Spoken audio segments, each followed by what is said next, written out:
J'ai toujours dit, ce qu'il y a de plus dangereux, c'est les femmes et le fisc. Le 93 revient, je lui mets un coup de tête.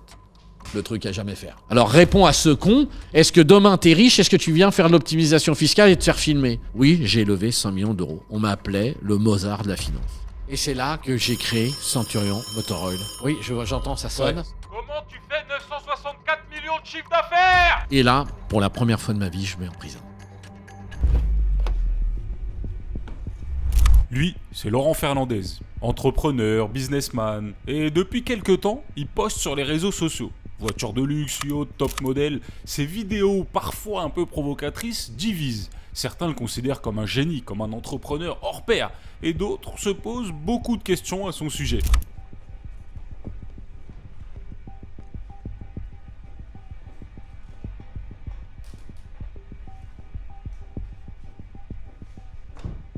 Et ça, c'est moi, votre honneur Zaki. Et aujourd'hui, j'ai décidé de venir poser toutes ces questions à Laurent Fernandez. Je vais me le détacher.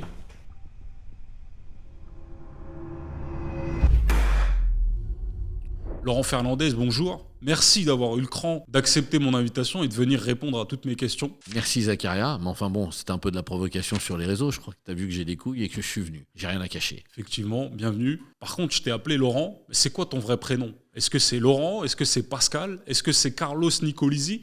Puisque dans les années 2000, tu t'es fait arrêter pour une affaire dont on parlera un petit peu plus tard, sous la fausse identité de Carlos Nicolisi. Pas de fausse identité. Alors, premièrement, j'ai deux prénoms. Laurent, Pascal, Fernandez, c'est vrai. Carlo Nicolosi était un passeport tout à fait légalement, parce que dans le monde entier, on peut se faire adopter et avoir un passeport. Surtout dans une île, mais ça on en parlera, puisque je crois que tu m'as réservé une machine pour voir si je dis la vérité. Donc on verra. Très bien. Alors je t'explique, puisque tu parles de machine pour dire la vérité. Le principe du podcast aujourd'hui avec moi, c'est de dire uniquement la vérité. On n'est pas là pour raconter des salades. Je sais que les gens t'appellent le beau parleur, le golden boy de Perpignan.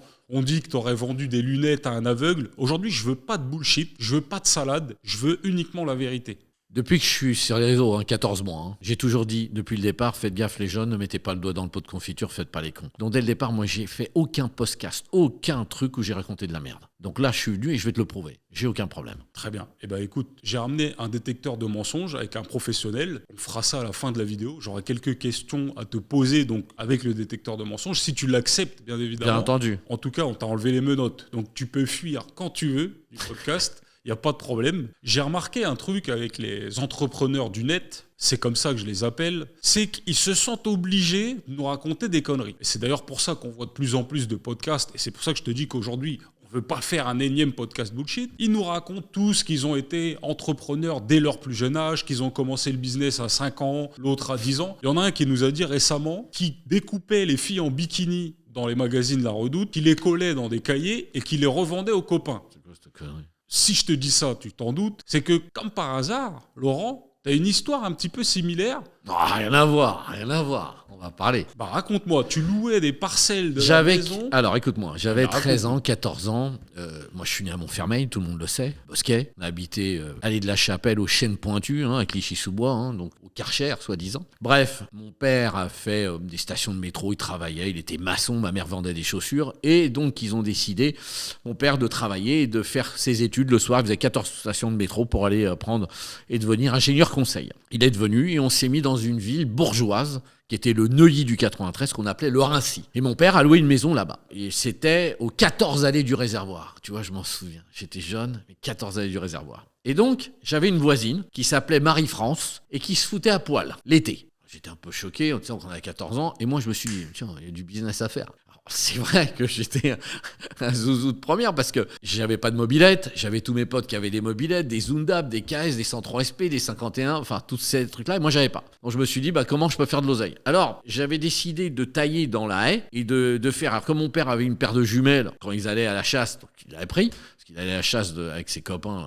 c'était son truc. Et donc, je faisais venir tous ceux de l'école. Et il payait. Alors, évidemment, c'était 5 francs à l'époque, 3 francs, 5 francs, etc. Je dis, celui qui fait du bruit, qui nous nique le commerce, il paye à tout le monde le reste. Donc, et comme quand t'as 14 ans, de voir une nana toute nue, c'était quelque chose. Et en attendant, je louais à ceux de la fac, et ça c'est moins drôle, ma mère s'en est toujours souvenue, je louais la chambre de ma sœur, bien entendu la chambre de mes parents, je louais la maison complète tous les mercredis après-midi. À quel âge ça ? 14 ans. Est-ce que toi aussi, tu t'es pas pris au jeu du storytelling ? Est-ce que tu n'essayes pas de devenir le nouveau menteur numéro 1 des réseaux ? Et ça serait une petite anecdote un peu bullshit. J'ai rien à vendre. Je suis sur les réseaux, j'ai jamais demandé un abonnement. J'ai jamais vendu quelque chose, j'ai jamais rien vendu. La seule chose sur les réseaux sociaux qui a été bien, c'est comme une campagne Google pour moi, pour m'aider à vendre plus d'huile ou avoir des fournisseurs. Le reste, rien. Donc ça te dérange pas, même si c'est pas une... Ah mais j'en ai rien à foutre, tu peux même prendre mon téléphone, tu regarderas tout à l'heure, je suis même pas payé par YouTube, je suis même pas payé par TikTok, par Instagram, par tout ce que tu veux, j'ai rien fait. D'ailleurs, ça serait peut-être bien que je prenne un peu d'oseille, mais j'en ai pas fait. Je suis justement venu sur les réseaux sociaux parce que je voyais de la merde. Et excuse-moi de parler crûment, mais pour moi, c'est l'escroquerie à 2 centimes d'euros. Alors il y en a qui ont fait beaucoup d'euros, mais faire croire à des gens qui vont devenir riches en vendant des bitcoins, sortir d'un truc, mais vous allez devenir une star, mais c'est pas vrai. Moi, j'ai pas fait d'études. J'ai réussi par obligation. C'était la façon de sortir de la zone. Je dirais que de l'âge de mes 14 ans jusqu'à mes 28 ans, je n'ai pas fait de merde. Après, j'ai fait des conneries. Et donc, même si c'est une question bateau, t'es d'accord pour que je te la pose au détecteur de mensonges pour aucun problème. La voisine. Ce que tu veux. vas pas avoir de soucis avec la voisine. Non, je crois que paix à son âme, elle est décédée, mais j'ai aucun problème. Paix à son âme. De toute façon, on peut même interroger ma mère, ma grand-mère, enfin tout ce que vous... Non, ma grand-mère, elle est plus de ce monde, mais voilà, j'ai aucun problème pour ça. Et donc, ça, tu m'as dit, tu avais 13-14 ans.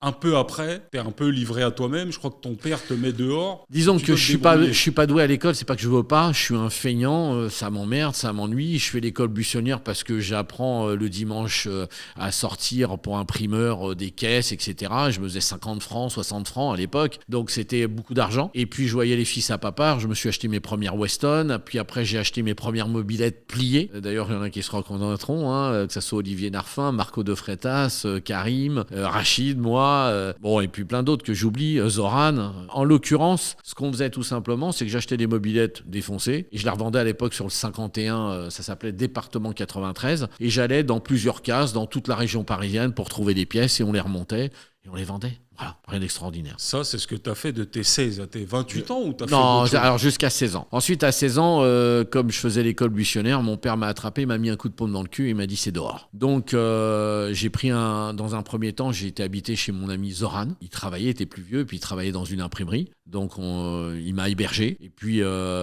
j'ai commencé à aller bosser avec lui. Alors, il fallait l'autorisation des parents. Alors oui, j'ai fait mes premières conneries en faisant des fausses autorisations en disant que c'était ça. Et puis, j'ai travaillé dans l'imprimerie. Et puis la journée, comme ça suffisait pas, je travaillais comme scooter. J'avais un scooter et je travaillais dans tous les transports de la banque du sang, c'est-à-dire tout ce qui se faisait. Et je dormais pas beaucoup. Ouais.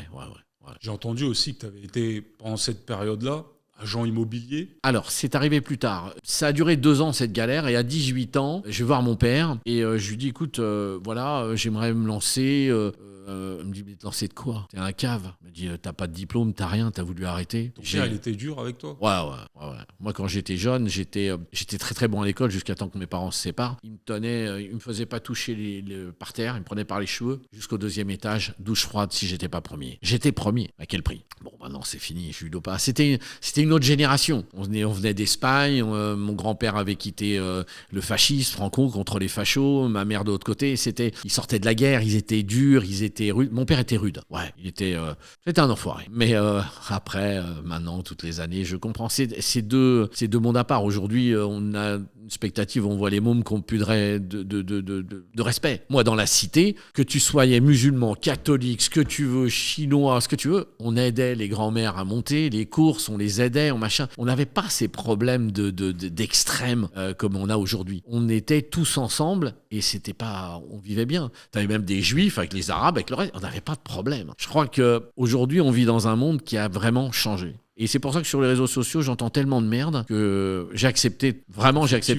Ouais, parce que franchement, ça pourrait plus me causer des torts que me donner de l'avantage. Mais comme j'aime les choses claires, alors tous les gens qui me font confiance et qui travaillent depuis 15 ans avec moi, rien va changer parce qu'ils savent. Bon, il y en a d'autres qui vont peut-être me dire oui, bah il est ceci, il est cela. Alors, ce que j'aime pas, c'est me faire insulter. J'ai jamais été un reconcours ou j'ai jamais été. Je connais pas ces gens-là, Bouli, reconcours, tout ça, c'est pas mon truc. J'ai rien contre eux, je les connais pas. Mais moi, j'ai jamais piqué 1 euro à quelqu'un. On a fait des affaires, des bonnes, des mauvaises, mais j'ai jamais piquer de l'argent à quelqu'un. Ça, c'est très important et c'est pour ça qu'on y reviendra, mais avec ton détecteur de mensonges. Là, si je comprends bien, donc ce que tu me dis, c'est que finalement, dès ton plus jeune âge, tu étais attiré par l'argent, par le business, donc les mobylettes, les voitures, l'immobilier, etc. C'est quoi, tu as grandi dans une famille d'entrepreneurs, une famille aisée? Parce que Pas du tout. On entend souvent, je suis parti de rien, puis finalement, quand on regarde un peu, le rien, c'est pas le même pour tout le monde. Ah non, mais moi, je vais t'expliquer, tout le monde connaît ma vie, tous ceux que tu pourras enquêter, et je sais que tu as enquêté beaucoup, mais tu peux enquêter sur des amis d'enfance, etc. Moi, je suis né à Montfermeil, j'ai grandi ensuite à Clichy-sous-Bois, ensuite au Rincy, et mon père travaillait comme un dingue, et on était dans un pavillon de location, il n'y a rien d'extraordinaire. Sauf qu'à 18 ans, je me suis retrouvé sur la Nationale 3 à Bondy, en train de retourner du béton dans une entreprise qui appartenait à un Italien qui s'appelait Angelo. Et Angelo avait une agence qu'il avait montée avec un mec qui s'appelait Non-Ville Immobilier. Et puis un jour, sur la Nationale 3, il y a un type qui arrive avec sa voiture, avec les vitres fumées, il baisse la vitre et puis il me dit « Jeune homme, c'est à qui le terrain ?» Et là, j'ai menti éhontément. J'ai menti, j'ai pas honte. J'ai dit « Oui, ça appartient à mon père. » En réalité, ça appartenait une partie à mon père et tout le reste, c'était un autre client. Et en vérité, mon père m'avait caché qu'il avait signé une promesse de vente. Bref, moi, je dis à ce type, André Bourran, directeur de la NPE France, « Écoutez, je peux vous avoir ça. Vous cherchez quoi ?»« Nous, on cherche pour faire un immeuble. » « Ok, d'accord. Je dis « J'en parle à papa. » Je fais le fils à papa, ce qui n'était pas le cas. Je dis « Oui, je sais des bottes en caoutchouc, mais bon, c'est normal, mon père veut m'élever à la dure. » Il me dit ok. Bref, je prends ça. Et ensuite, je vais voir un copain qui, lui, et un autre, et on avait un copain qui louait, qui louait pas, que son père avait une Ferrari. Et j'ai voulu lui louer. Il m'a dit non, je peux pas, etc. Je dis écoute, j'ai besoin de faire croire que je suis un fils à papa, il faut que j'aille me rendre à Coubron, devant la maison de ce monsieur. Pourquoi? Je lui dis c'est un scénario que j'ai fait. Il me dit ben, c'est pas vrai. Je dis écoute, c'est là que ça a été le déclic dans ma vie. Je me suis arrangé, je lui ai présenté une nana, enfin machin, j'ai payé son week-end, etc. Il est venu au bout de la rue avec la voiture, et je m'en rappelle parce que je l'ai racheté la même après. C'était extraordinaire. Tu m'en des photos. Ah mais t'as tout, j'ai toutes les photos étant jeune, machin, mes premières Ferrari, ma 328 GTS, ma première Porsche, mais avant j'ai commencé avec une R5 avec des box Quality Street là-bas, collés, il y en a qui vont rigoler parce qu'ils me connaissent, des 205 XAD avec des banquettes où on faisait, j'ai vendu des ambulances, enfin ouais. Je vais tout expliquer. La fin justifie les moyens, mais disons que je n'étais pas dans l'illégalité. Et j'expliquerai ce qui s'est passé quand j'ai mis le doigt dans le pot de confiture. Ça, mais pour en venir... quel âge à l'époque de Scoop Immobilier? 18 ans. Okay. Et donc, jusqu'à 19 ans et demi, j'ai travaillé. Alors, qu'est-ce qui s'est passé? Je me suis vendu. Alors, j'ai pris la fameuse Testarossa. J'ai été me présenter à la porte. Oh, superbe. Mon pote attendait au coin de la rue. Il s'est mis à transpirer. J'ai pris la Testa. Et vas-y, je suis parti. J'ai fait le tour du village. Il est redescendu. Il faisait des bons. L'autre, il me voyait, mais il disait rien. Et je dis à André, écoutez, André Bourran, on se voit quand? Mais moi, ce que je veux, c'est qu'on signe l'exclusivité. Il m'a dit, on se revoit lundi. Donc, on ramène la voiture de mon pote. Dimanche, je vais chez Angelo. Je prends le certificat. Et je lui dis, écoute, je vais te signer une exclusivité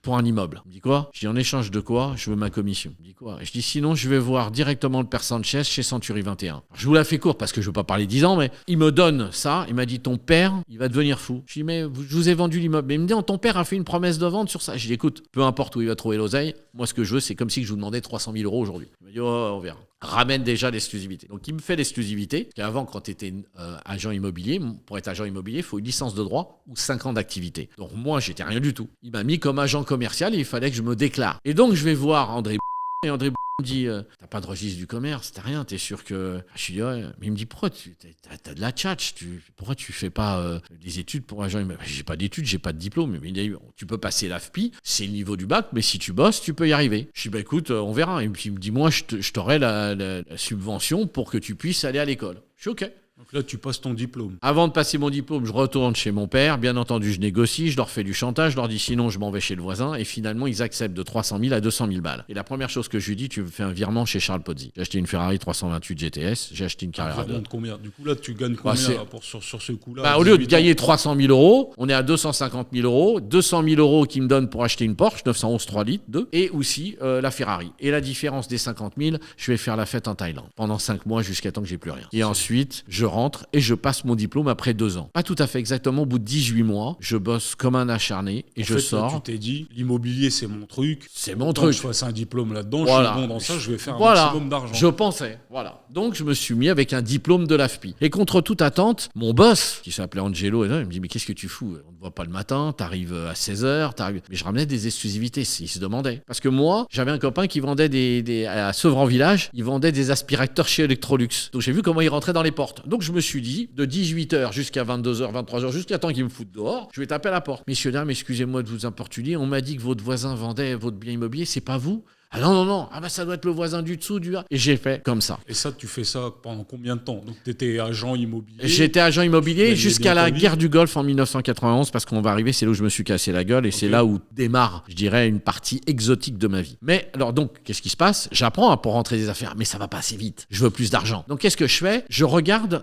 puisque j'avais travaillé dans l'imprimerie, je regarde où est imprimée la centrale des particuliers. Ça vous dit tous quelque chose, c'est sur Internet, mais avant c'était des journaux. Et les journaux, c'était distribué le jeudi. Donc c'était fait en imprimerie le dimanche, lundi, le mardi, et le mercredi, c'était booké. Donc qu'est-ce que j'ai décidé? J'ai décidé de soudoyer des chauffeurs à Stein. J'allais à Stein-Pierrefitte, enfin à Saint-Denis, et j'allais trouver à la sortie de l'imprimerie, et je leur donnais de l'oseille pour avoir T'avais déjà quand même un peu ce côté manigance. Pas manigance, c'est pas être manigancé de réfléchir comme les autres. C'est ce qu'on m'a souvent reproché. C'est pas parce que tu perds tes clés sous la lumière qu'il faut que tu sois comme un mouton, comme une chèvre, comme un con à aller chercher parce qu'elles sont peut-être dans l'ombre. Ben là, c'était pareil. Il a fallu, j'étais entre guillemets feignant avec des goûts de luxe. Donc il fallait bien que je trouve une solution. Donc je prenais les annonces avant tout le monde et j'allais faire du porte-à-porte avant tout le monde. Je ramenais l'exclusivité dans mon département où j'étais et j'ai cartonné. J'ai tellement cartonné que j'ai racheté l'agence de mon boss. Cartonné, c'est-à-dire à 18, 20 J'ai ans, pas tu tout à gagnais fait combien? 20 ans. C'est comme si que tu me disais aujourd'hui, je gagne 30, peut-être pas autant, mais 20 000 euros. Et puis, je me suis dit, ça va pas assez. C'est pas assez, ça va pas assez vite. Donc, je me suis dit, je vais faire des locations. Juste avant ça, je prends des crédits parce que je voulais acheter des appartements. Alors, ma spécialité, c'était je prenais un appartement et je le coupais en deux. Pourquoi? Parce que comme j'avais appris sur les marchés, j'avais eu des gens du voyage. Et les gens du voyage, ils habitaient en caravane. Et je me suis dit, je vais faire 2 caravanes, comme l'intérieur d'une caravane, avec un studio. Alors, ça achetait des petits studios, ils faisaient 30-35 mètres. Et je faisais des studettes de 15 mètres. J'avais rien inventé. Ça se faisait déjà à Paris. Mais moi, je l'avais innové parce que je faisais les mêmes couleurs que dans les caravanes, les choses comme ça, etc. La façon de faire. Bénéfice, j'avais acheté un petit immeuble pourri, que j'avais tout rénové, que j'avais fait. Sauf que 91, la guerre du Golfe est arrivée.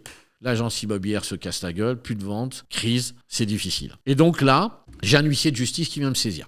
Montreuil, ça s'invente pas. Il s'appelait huissier de justice à Montreuil. Et donc, au moment de me saisir, j'avais la Porsche, ils l'ont saisi, il restait la Ferrari, la 328. Donc là, c'est un peu banqueroute finalement. Banqueroute, je suis à poil, comme beaucoup, j'ai rien caché. Oui, ok. Mais la seule Y a chose pas qui de me mal à restait, ça. c'était cette 328. Donc j'ai dit, ils vont pas me la Elle valait prendre. combien à peu près?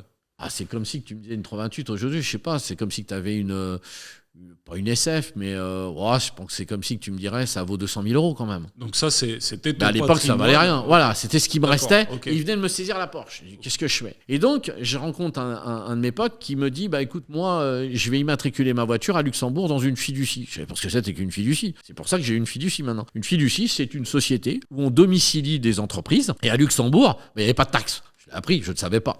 J'étais jeune, je ne comprenais rien. Et donc, je vois, paye pas de taxes, immatriculation petite, etc. Donc, moi, qu'est-ce que je fais? Je me dis, je vais me préserver, je fous la Ferrari là-bas. Et l'huissier me dit, elle est où la Ferrari? Je dis, écoutez, elle est au Luxembourg, elle est cassée. Je mens éhontément. Et là-bas, bien entendu, je laisse la Ferrari et je tombe sur un marchand de voitures. Et donc, ils ont des diesels. Je vois des diesels qui sont moins chers qu'en France. Je dis, mais qu'est-ce que c'est que cette histoire? Et là, je m'aperçois que le marché français, nous, on était les numéros 1 du diesel. Tu sais, dans toute l'Europe, le gasoil, c'était ça. Je me suis dit, j'ai échangé ma Ferrari et je vais récupérer des voitures à la place. Des BMW diesel et des Mercedes diesel. C'était pas des taxis. Plan pour te refaire. Pour me refaire, je me suis dit, je vais récupérer et vendre. Et Toi, comme en la fait, Ferrari... t'avais pris goût à la vie, d'à bien gagner ta vie, etc. 5 étoiles, Voilà. tu te Donc remets là, pas. Tu t'es dit, ça, c'est le coup à faire. C'est le coup pour Achat, refaire revente de et payer voitures. mes dettes. Donc, qu'est-ce qui se passe? L'huissier il me dit, elle est où, monsieur Fernandez? Je lui dis, écoutez, allez à Cap-Hélène, vous pouvez appeler. Donc, le mec, il dit, oui, moteur cassé, etc. Il joue le jeu avec moi et il me file les voitures. Et puis, le mec, il est vindicatif. Il cherche. Et finalement, je reviens le voir et je lui dis, écoutez, je prends un accord avec vous de règlement. Et il me dit, j'adore les voitures américaines, etc., les Corvettes et ceci, cela. Et il me dit, là, il y a bientôt, prochainement, prochainement une vente aux enchères en Alabama. Bah, j'ai dit, écoutez, je vais pas vous mentir, j'ai de l'argent, qui est pas à moi, on va me le prêter. Il me dit, bon, M.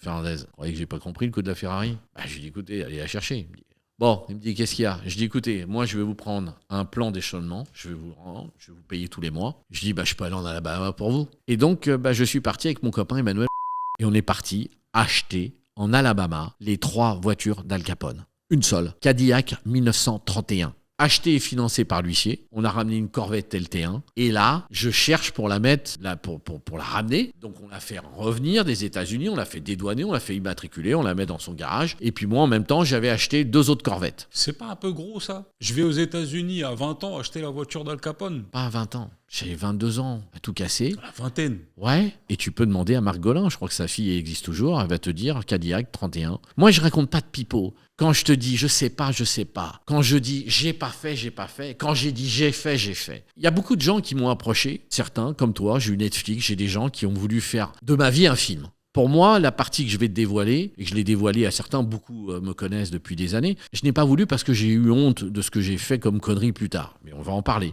Ma vie est tout sauf une pièce de théâtre. C'est vrai que là, ce que tu me racontes jusqu'à maintenant, de tes 13, tu vois, t'as les photos, t'as tout, j'ai rien caché. À ta vingtaine, t'as quand même... moi, la rage.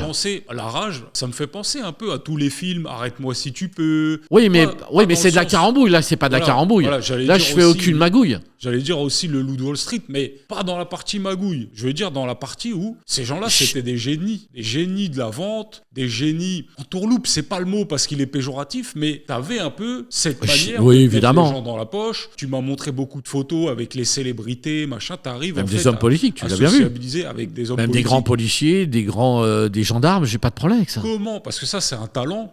Quand t'es vendeur, quand t'as des choses à vendre, être un bon commercial. Je pense que je serais capable de vendre des bilboquets à la sortie d'un cimetière, oui. Moi, du coup, la question que je me pose et que je te pose et que beaucoup de gens se posent, c'est comment un génie de la vente, si on peut dire ça, se retrouve dans les années 2000 dans une histoire de recel. Recel de malversation d'un mandataire judiciaire. Voilà, oui. Exactement. Alors, qu'est-ce qui se passe dans ta tête entre je suis un bon vendeur, j'ai faim, je fais du business dans l'immobilier. Alors déjà, je vais t'expliquer pour que tu comprennes. Je reviens donc à mes premiers trucs. J'ai mes BMW, j'ai mes voitures américaines et je vais à Nogent-sur-Marne, il se reconnaîtra, commissaire. Donc il était commissaire-priseur. Et il avait une petite étude à côté de la gare du RER. Et moi, j'arrive pour vendre mes voitures et lui donner avec ce qu'on appelle, tu peux aller demain voir un commissaire-priseur, tu dis, voilà, ça c'est le prix que je désire, est-ce que vous pouvez me la mettre aux enchères? Il faut bien entendu que le prix soit bien. Et donc je rentre chez lui et il me dit, bonjour jeune homme, machin, etc. Je dis, écoutez, je voudrais vendre mes voitures. Il me dit, oui, et je voudrais en avoir plusieurs. Alors, je fais ça pendant 5 mois. Je lui amène tous les samedis, il vend mes voitures. Donc on sympathise. Et je lui dis, maître Berlinguy, comment je peux faire pour vous amener 300 voitures? Il me dit, comment? Il me dit, jeune homme, j'ai la place pour 10 voitures. Qu'est-ce que vous me parlez de 300 voitures? Et je lui dis, on pourrait pas prendre une salle et puis je finance la salle et voilà. Et j'aimerais être votre clerc de commissaire. Il me dit, clerc de commissaire-priseur, il va falloir que vous repreniez les études. Moi, je veux bien. Mais il me dit, pour trouver 300 places de voitures ici, je peux vous assurer, jeune homme, que vous n'êtes pas prêt d'y arriver. Si vous êtes ça, je vous prends avec moi. Ok. Il se passe du temps, 1 mois, 2 mois, 3 mois, rien. Et puis un jour, j'ai rendez-vous avec une copine qui s'appelle Sophie. Et à l'époque, je m'étais refait une santé. J'achetais, je vendais des voitures, j'allais aux enchères. J'étais remonté, je payais l'huissier, on était devenus potes. Voilà, tout se passait bien. J'ai même acheté une Porsche Turbo, une 930 Ça se boîte 4. faisait beaucoup dans ces années-là, aller acheter en Europe de l'Est. Évidemment, Allemagne, cher, partout. revendre. Parce qu'il y avait. Beaucoup de gens qui le faisaient, et on passait la frontière et c'était pas simple, c'était pas comme ça, mais tout était clean. Moi, je faisais pas de problème, je payais les taxes, je payais tout. Et donc, j'arrivais chez mon commissaire-priseur. Et puis, un soir, j'attends cette nana, et puis, je dis, mais qu'est-ce qu'il y a fou? J'appelle ses parents, rien. Je vois le parking du RER, qui existe toujours, Nogent-sur-Marne. Je dis, mais c'est quoi? Il y a 5 étages là. Et puis je vois un grand black en bas. Je lui dis, excusez-moi monsieur, les étages en haut, je vois que c'est pas l'eau. Il me dit, vous êtes qui? Je dis, non mais attendez, je travaille pour le clerc du commissaire-priseur. Ah bon, d'accord, ok. Je dis, voilà, vous savez à qui c'est? Il me dit, non, je peux pas dire mon patron. Je lui donne un billet. Il me dit, ici, là, le vendredi, samedi, dimanche, les 3 étages, de toute façon, c'est jamais. Au mieux, on est à 2 étages. Et là, déclic. Tu vois, on parle de trucs de magot. Non, c'est un déclic. Le déclic, il est devant moi. Putain, je peux devenir clerc du commissaire. Qu'est-ce que je fais ? Je fais le rendez-vous avec le propriétaire du parking. Je mens éhontément, je suis clerc du commissaire-priseur, mais on va monter une société. Et elle s'appelle AMF, non pas Association de malfaiteurs. Alezra, Milojevic, parce qu'il s'appelait Zoran, et moi Fernandez. On monte ça. Pourquoi ? Parce qu'Alezra, c'était un type qui avait beaucoup d'immobilier, qui était au Rincy, qui avait beaucoup d'argent. J'ai décidé d'aller voir, bien entendu, le mardi, mercredi, avec un bail avec le commissaire-priseur. Alors, il avait la banane, il m'a dit OK. Et on a commencé. 3 mois plus tard, j'ai vendu tout ce que j'avais et j'ai été voir tous les concessionnaires à Luxembourg qui avaient des diesels. Et je leur dis, voilà, 5%, vous me donnez votre voiture, vous gardez les papiers, elle va chez une vente judiciaire et je vous vends tout. Si je me suis loupé, vous gardez les 5%. J'ai eu les coronesses de faire ça. J'ai vendu ma Porsche, j'ai tout vendu. Le jeudi, je passais des annonces dans le Figaro, dans l'Argus, dans machin, rien. Le vendredi à 14h, il y avait la queue en bas. Il y avait la queue pour aller voir les voitures. On a adjugé plus de 280 voitures, quelque chose comme ça, 285 voitures, je ne me rappelle pas. 10,90, c'était des frais. Je reprenais 3%. En 3 ans, je suis devenu nanti. Et puis un jour, il y a un juif qui arrive. Alors, j'ai rien contre les juifs, j'ai rien contre personne. Comme je dis, moi, je respecte toutes les religions. Et il s'appelait Moshe. Et il vient me voir, il me dit, dis donc, monsieur Fernandez, vous avez une belle affaire. Vous ne seriez pas vendeur ? Je dis non. Tu vois toutes les salles des ventes. Et puis il me dit, vous avez ouvert une autre à Brie-Contrebert ? Je dis oui, à Brie-Contrebert, j'en ai ouvert une autre. Il me dit, je suis preneur. Je vois Alezra. Alezra me dit, ouais, vends. Je dis, on vend. Mon pote Zoran, il me dit, ouais, viens, on vend. Donc j'ai vendu. J'ai pris un paquet. Et là, j'ai décidé de me la faire relax. Et puis, À quel âge à ce moment-là ? je dois avoir 26 ans, 27 ans. On est dans les années 94, 95. Ok. D'accord ? Donc là, à ce moment-là, tout va bien. Mais je fais un chèque. Voilà. Voilà, du gros argent à l'époque. Voilà. Et donc, mon pote Zoran décide de finir chef d'atelier, parce que lui, il était mécanique, il se reconnaîtra, il fait toujours de la mécanique, c'est un mec exceptionnel. Il rentre chez Alezra, notre associé, pour être tout simplement une compagnie d'hélico. Et là, je vais pour passer mon diplôme sur Robinson, sur les écureuils, parce que je suis curieux, puis que ça me donne envie. Et puis, je me rapporte plus de mon pote. Et puis, finalement, bon, c'est pas un truc qui me donne tout de suite envie. C'est quoi ? Tu vises plus gros ? Ouais, tu veux non, aller encore plus loin. je veux beaucoup d'argent. Je me dis, j'avais une affaire qui tourne, j'ai peut-être fait une connerie. Pourquoi tu n'avais pas de limite ? Pourquoi tu voulais toujours plus d'argent ? Parce que depuis que je suis môme, je suis désolé, j'ai grandi dans une cité. J'ai grandi dans le 93. J'ai grandi dans la 1 et j'avais les fils à papa, mais qui arrivaient et qui avaient une super auto, des super nanas, etc. Pourquoi eux, ils avaient et pourquoi moi, j'aurais pas eu ? Et donc, c'est ça qui t'a donné la rage du toujours plus. De finalement. toujours, évidemment. Donc là, Mon père me disait, je suis une merde. Je remercie mon père pour 2 choses. Pour m'avoir foutu dehors, pour m'avoir considéré comme une merde, et je remercie tous les fils à papa de m'avoir fait bander, en parlant crûment. Aujourd'hui, je suis là, je te raconte pas du cinéma, tout est prouvable, tu peux regarder, tu peux aller même dans les trucs, tu regardes AMF, c'était dans les trucs, tu pourras regarder Euromarine, tu pourras tout regarder. Ces noms-là, tu vas au registre du commerce, tu les trucs. De toute façon, t'as vu, t'as fait ton enquête, donc on va pas se raconter des conneries. Je suis pas là pour te raconter des conneries. Les gens peuvent se dire, c'est quoi cette vie de fou ? Non, vous avez tous la possibilité, il suffit de voir grand. Moi, je suis toujours dans la quête de vouloir réussir. Et c'est ça qui te fait changer de business à chaque fois, Ouais. même après un gros coup. Donc là, avec les copains de l'AMF, vous encaissez un gros chèque, mais tu veux quand même Je crame tout. faire autre chose. Tu veux que je te dise, je crame tout. Je crame En tout avec les Thaïlande femmes. aussi ?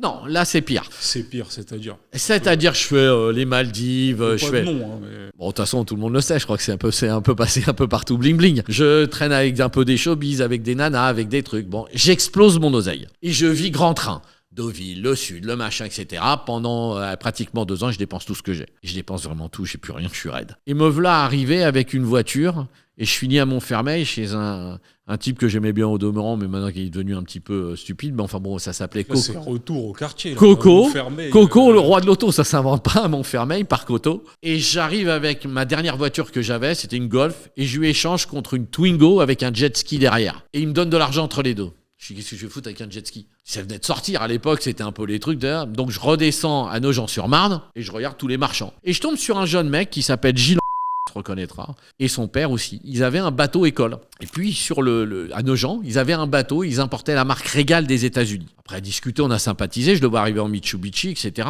Et on échange un bateau de reprise qu'il avait. C'est-à-dire je me retrouve sans voiture avec un Beneteau Flyer 8. Et donc j'appelle un copain et je lui dis, écoute, j'ai besoin d'un peu de sous, on va refaire un Flyer, il y a ça à gagner. Il me dit, mais tu connais rien en bateau. Je dis non, mais bon, j'ai sympathisé. Donc finalement, qu'est-ce qui se passe ? Je prends ce bateau et je lui redonne mon Flyer 8. Et lui le vend dans le sud de la France et je fais de l'oseille. Je dis, tiens, il y a de l'oseille dans le bateau. Je remonte à Paris, je vois Gilles et je lui dis, mais pourquoi tu mets pas un showroom pour vendre tes bateaux ? Oh, ben, on n'a pas les moyens. Avec ce que j'avais, Qu'est-ce que je fais ?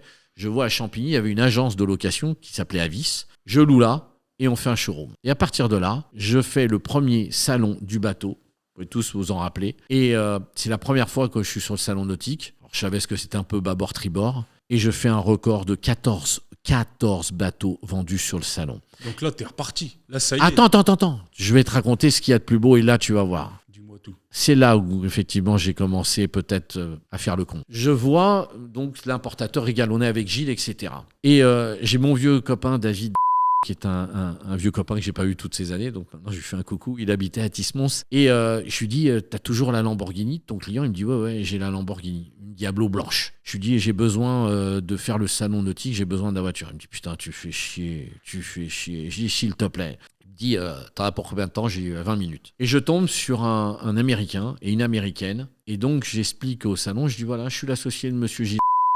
Ma tante a vendu son groupe à Genève. Je vais prendre l'importation pour la France. Monsieur Fernandez, c'est 10 bateaux. Oui, il n'y a pas de problème. Je sors mon carnet de chèques. Je vous demanderai juste avant d'encaisser, d'attendre, puisque je vais avoir ma partie d'héritage, puisqu'elle veut faire ça avant qu'elle décède de son vivant. Et donc, voilà. Et Gilles, il me dit, putain, t'aurais pu me prévenir. Je dis, je t'ai pas prévenu.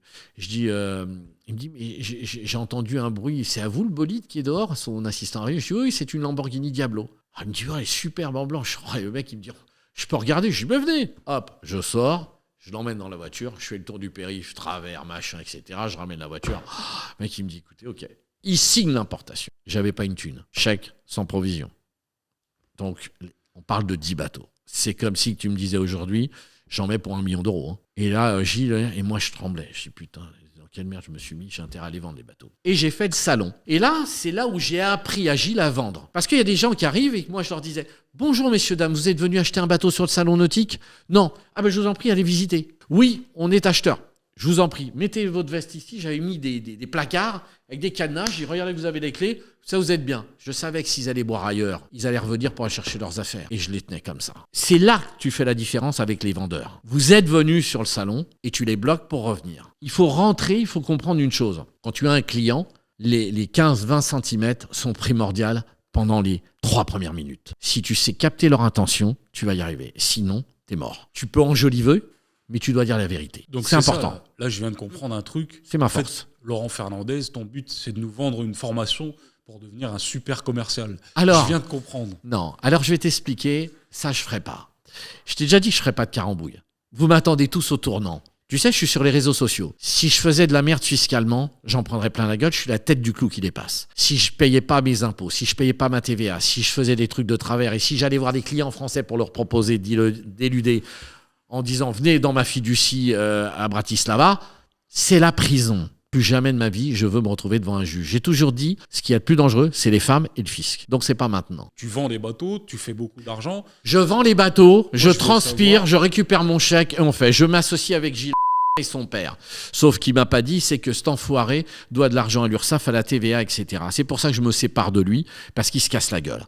Et quand je descends dans le sud à Fréjus et je vais vendre des Fiat et je fais le salon et j'apprends le bateau. Et puis un jour, on descend à Perpignan. Pourquoi à Perpignan ? Parce que mon grand-père, qui avait fui les fachos, s'était installé comme tonnelier et il s'était mis là-bas. Puis je me suis dit, c'est pas cher, c'est la Côte d'Azur. Et puis il y avait surtout que je pouvais distribuer avec cette marque-là que dans le 66, dans les Pyrénées-Orientales.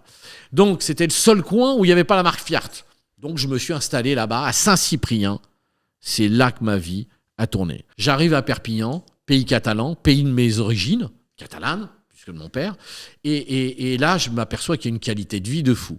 Et puis j'ouvre une petite agence avec un tapis rouge comme j'avais fait sur un peu de Cannes, tu vois. Et je l'avais appelé Catalunya Marine. Et puis j'ai eu le modèle d'exposition de Fiat. J'avais un peu d'argent, j'étais pas extraordinaire, mais j'avais pris pas mal d'oseille quand même avec Gilles. Et donc, j'ai décidé de me lancer tout seul dans le nautisme. Alors, du coup, j'ai passé mon permis côtier, couturier, et j'ai ramené le bateau. Et puis, je suis passionné de bateaux. Alors, j'ai commencé à acheter des vieux bateaux chez les concessionnaires, puis j'ai commencé à faire du refit. C'est-à-dire que je faisais de la déco, je changeais les trucs, les couleurs, les machins.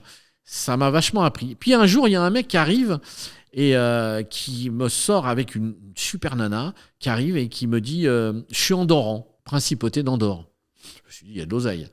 Et il me dit, voilà, j'aimerais le... Et puis il a du mal, il me tord, il me dit, mais j'ai une fiducie. Et là, je me reviens à Luxembourg. Je dis, t'as une fiducie? Ok. Quel prix? Je dis, ok.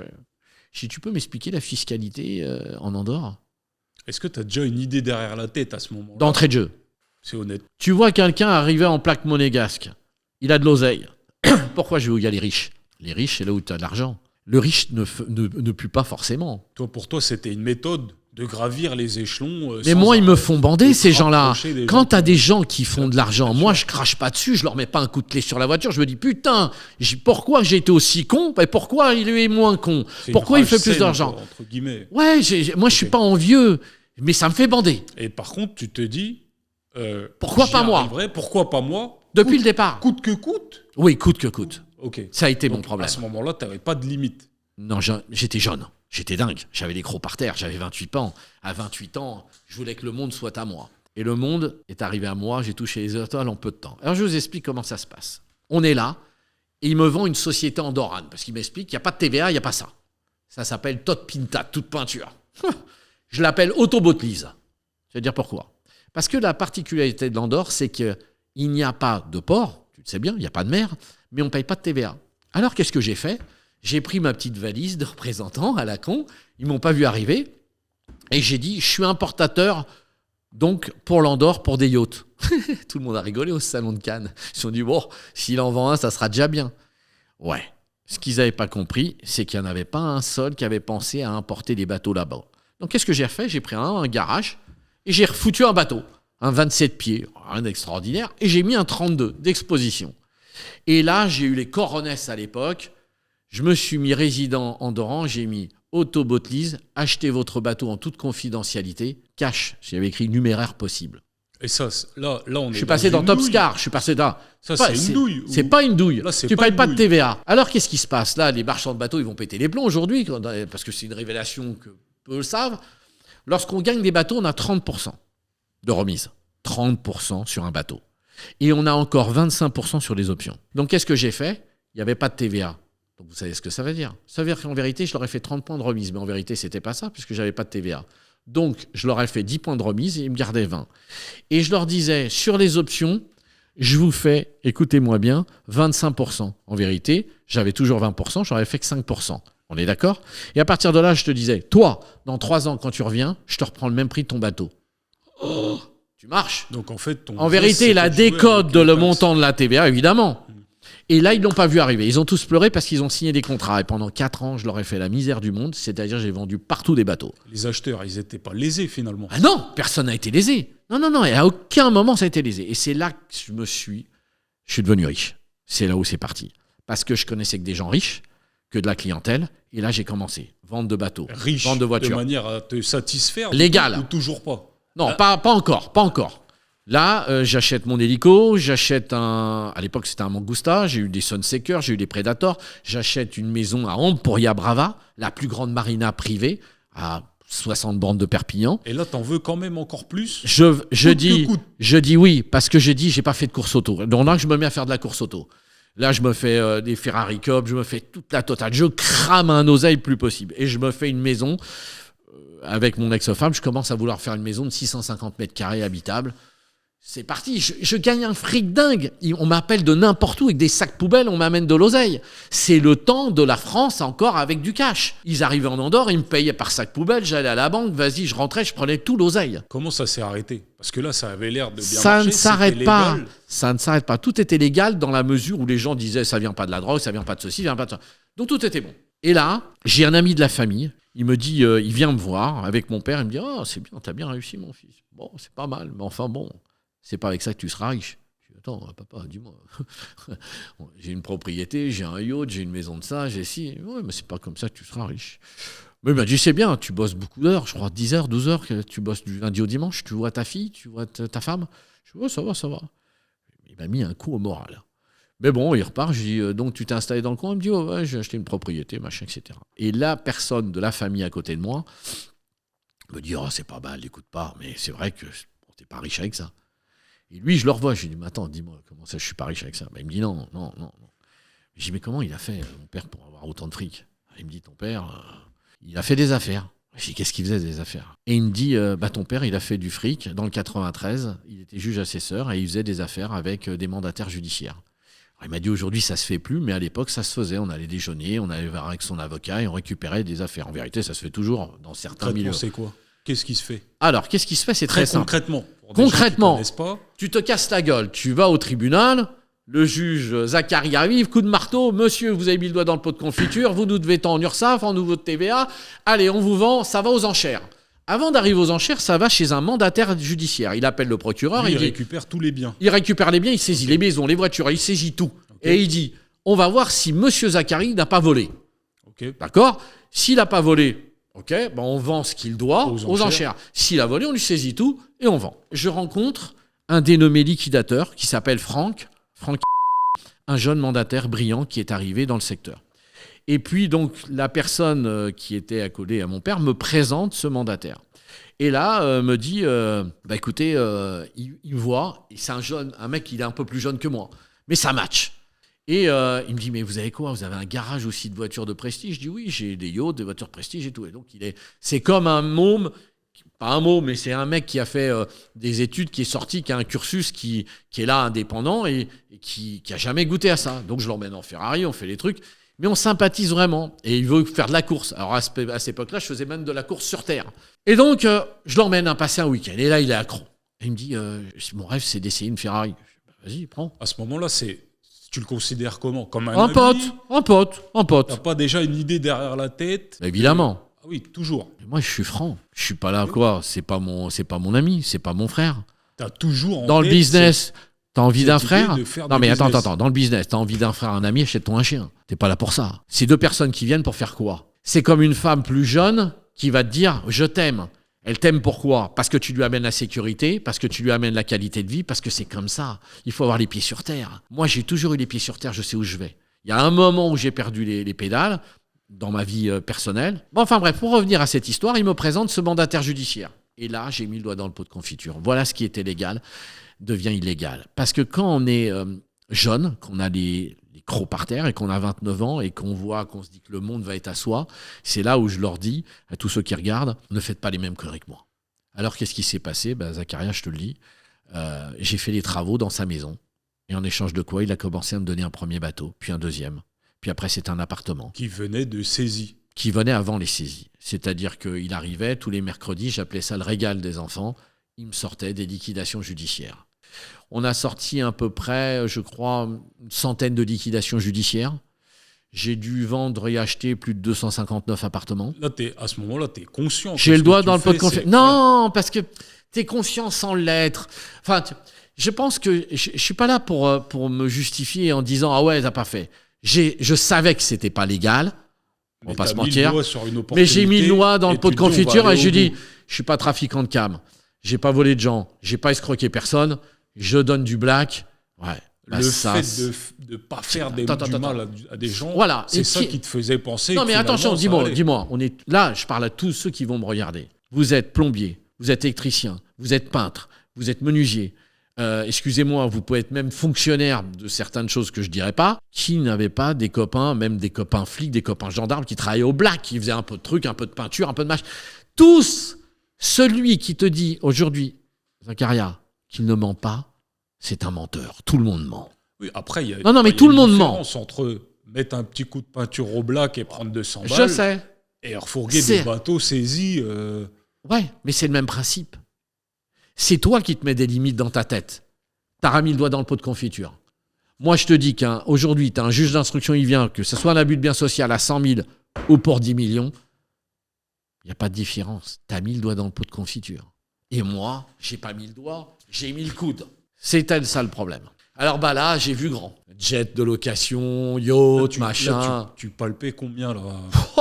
On était déjà en euros, je pense. Ouais. En euros, voilà. Tu gagnais combien? T'avais même pas 30 millions. C'est des millions d'euros qu'on a pris. Et effectivement, j'étais très très bon. Pourquoi? Parce que tous mes clients qui m'achetaient des yachts me faisaient confiance. Bon, ma question justement par rapport à ça, c'est comment, à presque 30 piges, t'étais marié, t'avais un enfant, ton affaire en Andorre avait l'air de bien fonctionner, carte. t'avais déjà goûté à l'argent, t'avais tout. Oui, mais non, mon rêve, c'était d'avoir un jet privé, qu'on me dise Monsieur Quitte Fernandez. à 30 piges à tout gâcher finalement. Mais c'est en pas quelque gâché, sorte. tu penses pas que ça va gâcher. Oui, à ce Tu moment-là, peux pas tu penses pas, t'imaginer évidemment. qu'à tout moment, ça va merder. Tu te dis, Oui, toi, t'es dans mon ton père a truc, fait et ça puis- pendant des années, son pote aussi, qui n'a pas fait ça. On est dans les années 70. Bon, là, on est dans les années récentes.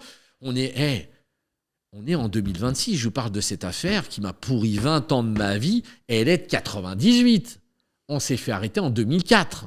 Alors, comment ça s'est passé ? Ça s'est passé pour une histoire d'ego. On est en fin 2003. Franck me propose une villa à Saint-Tropez. C'était mon rêve. Donc, je voulais une villa à Saint-Tropez. C'est toujours un bien saisi du coup. Oui, évidemment. Ah oui, C'était ok, une on est liquidation toujours dans la judiciaire. combine. D'accord. Et Jim, son copain, oui, c'est les combines. Ok. Les combines, faut pas mentir. Je peux te dire ok. bien des conneries. Aujourd'hui, vous m'attendez tous au tournant. Tu peux mettre la machine, on va la mettre. J'ai aucun problème à te dire la vérité. Donc, ce qui s'est passé, c'est que, justement, Jim est un de ses copains. Il est... je ne veux pas dire son activité, parce que peut-être il existe. Bref, j'ai cette liquidation à Saint-Tropez. Et à la sortie de Saint-Tropez, vers le plan de la Tour, il y a encore un immeuble. Et donc, il me dit, il y a dans cette même liquidation un centre commercial à Grenoble. Là, c'est beaucoup d'argent. Donc, je fais le tour des banques. On parle d'une grosse somme. On parle en millions d'euros. Et il lui faut 1 500 000 euros en espèces. Vous avez bien entendu, 1 500 000 euros en espèces. Ça ne se trouve pas tous les 4 matins. Donc, je monte en Andorre, je fais les banques en Andorre, j'avais les banques en Suisse, j'avais des banques un peu à droite à gauche, je retire 100, 200, etc. Mais j'en ai pas assez. Je fais appel à des gens sur une île, dont je tairai le nom, où on prête l'argent. Je paye Franck. Franck me dit pas de problème. 1 mois et demi plus tard, on reçoit, mais on ne reçoit pas l'ordonnance judiciaire. Je suis comme un dingue. Concrètement, ça veut dire quoi ? J'ai emprunté 1 million en espèces à des gens, j'ai donné 500 000 euros. J'ai mis de l'argent pour être possesseur, bien entendu, de cette liquidation. Et l'ordonnance du juge est donnée à quelqu'un d'autre. D'accord. Je dis, qu'est-ce que c'est que cette connerie ? Donc, je vais le voir au bureau. Il me dit, oui, on a eu un problème, etc. Je dis, oh, je t'ai donné 1 500 000 euros. J'étais un malade. Je dis, il est où l'oseille ? Et là, il me dit, écoute, non, mais on va trouver des solutions. Mais qu'est-ce qui s'est passé ? Et là, il avoue qu'il a acheté un autre bien et qu'il n'a pas donné assez d'oseille à son copain, qui était dans la même magouille que lui. Le ton monte, bon, ça va, je calme. Je dis, écoute, dans combien de temps tu vas me rembourser sous une autre affaire ? 1 mois, 2 mois, 3 mois. Les gens qui m'ont passé l'argent me disent, oh, Fernandez, une barre. Pendant tout ce temps-là, il n'y a pas d'autres coûts. 10%. Non, Là, il y a c'est des en petits stand-by. trucs, il y a des petits trucs, Ok. mais pas assez pour générer. Et puis, un jour, j'arrive pour le voir, il dit jamais au téléphone, je décide d'aller à l'étude. Et à l'étude, il me dit, qu'est-ce que tu fais là, machin, etc. Je dis, il faut que je te voie. Je dis, Franck, ça va pas. Et là, contre toute attente, il me dit, ouais, qu'est-ce que t'as, petit con ? Je dis, oh, comment tu me parles ? Mais qu'est-ce que t'as ? Il me dit, mais je t'ai fait devenir riche, t'as qu'à le prendre, fais un financement. Et là, il me parle mal. Il me dit, écoute-moi, de toute façon, vous, les Fernandez, dégage. Et là, le 93 revient, je lui mets un coup de tête. Le truc à jamais faire, officier ministériel. Et là, tu sais que c'est la fin du business. Non, c'est je lui mets le un début coup de des tête, problèmes. je lui rattrape les cheveux, je le gifle, je lui dis maintenant tu vas me donner la Porsche qui est dehors que tu roules avec, le Cayenne il est à moi, le ML il est à moi, le bateau il est à moi, et ce soir je viens, on fait les comptes. C'est une connerie. Parce que j'ai 30 ans, parce que j'ai la fougue et que je deviens dingue. Et que si c'est une affaire d'ego, j'aurais dû fermer ma gueule, vendre, et je serais pas là. C'est la vie. Le soir, j'arrive gentiment, je mets un coup de sonnette, ils veulent pas répondre. J'enjambe la truc, et puis finalement, il m'ouvre. Il dit, ouais, qu'est-ce que tu fais chez moi ? Je dis, je suis venu, il faut qu'on parle. Il me dit, il y a ma femme, mes enfants. Je dis, non, mets tes enfants en haut. Je dis, on va parler tous les deux, machin, etc. Il me dit, ouais, tu m'as à moitié cassé le nez, machin. Je dis, écoute, Franck, tu me dois. Et cet argent, il n'est pas à moi. Et c'est 10% par mois. Et là, maintenant, ils sont passés à 20%. Je peux C'est pas. la mafia, là. On dirait une histoire de mafia. C'est pas une Je veux histoire pas de... rentrer dans- Oui, je mais veux pas quand tu de vends nom 1 ou million quoi que ce d'euros, soit. je veux pas citer les noms. Oui, mais, voilà, d'accord. j'ai la pression. Ouais, donc là, tu as beaucoup de pression. J'ai une pression donc tu énorme. lui mets la pression aussi. Puis Voilà. est-ce que là, tu sens que le vent, il tourne ? Est-ce que tu te dis, c'est Pas bientôt tout de la suite. fin des haricots ? Pas tout de suite. Je m'en fous, à vrai dire, que ça s'arrête. Finalement, je rentre, il y a sa femme. Je dis, écoutez, madame, j'ai rien contre votre mari. Oui, il me dit, je sais, tu lui fais la pression, tu lui fais du chantage. Je dis, je fais aucun chantage, je veux récupérer mon argent. C'est tout ce que je veux. Donnez-moi une solution pour rembourser ces gens. Et finalement, il me dit, bon, bah écoute, on va voir, on fait ça la semaine prochaine. Il appelle son meilleur ami, qui est le patron de la brigade financière et le substitut du procureur. Et puis, ils pensent qu'ils sont avec lui. Et puis, ce qui arrive, le 2 jours après, la brigade financière finit chez lui. Ils partent avec des bracelets, ils tombent sur un petit carnet. Et là, tout ce qu'ils faisaient avec Fernandez, tout ce qu'ils faisaient avec M. Dupont, tout ce qu'ils faisaient, etc. Donc, il n'y a pas que moi. C'est pour ça que je n'ai pas eu cette liquidation. Et là, on se retrouve en garde à vue, plusieurs dans arrêté. Donc, et puis lui, il là, avec d'autres personnes. là, et ils ainsi de suite, saisissent. et puis... Ils saisissent mes boutiques. Alors, mes boutiques de bateaux, de yachts, aussi bien en Espagne. Ils me bloquent mes garages. Ils me bloquent tout. Ça me fout une merde, mais totale. Avec des clients qui attendaient leur voiture, les trucs. Tout est saisi. Et là, pour la première fois de ma vie, je vais en prison. Le choc. Alors, je ne vais pas citer le nom. T'as fait de combien tout de ça. temps en prison? 3 mois et demi. 3 mois, c'est pas beaucoup. C'est un mandat de Par dépôt, rapport 3 mois et demi. Ah, c'est un mandat de dépôt. Non mais attends, on n'a été personne, oui. je suis primaire, j'ai jamais fait de prison de ma vie, j'ai jamais fait de... Ouais, t'avais un casier judiciaire Vierge, j'ai jamais eu de problème. Rien. Les gens qui étaient avec moi non plus. Est-ce que là, tu te dis pas, c'est pas à ce moment-là que tu te dis, Écoute-moi, j'ai merdé, c'est vrai. ça a été l'enfer. Je sors au bout de 3 mois et demi, on me dit, vous n'avez pas le droit d'être dans le département. Et là, c'est un choc. Il y en a qui vont traiter peut-être de poules mouillées, de peureux, de ce... Les 3 mois et demi, pratiquement 4 mois, c'était pratiquement 4 mois, à 3-4 jours près, il y en a, ça leur fait rien. Moi, ça m'a traumatisé à vie. Ça m'a choqué. Je suis un homme de liberté, il fallait que je bouge, je suis toujours à droite, à gauche, etc. Ça a été l'enfer sur Terre.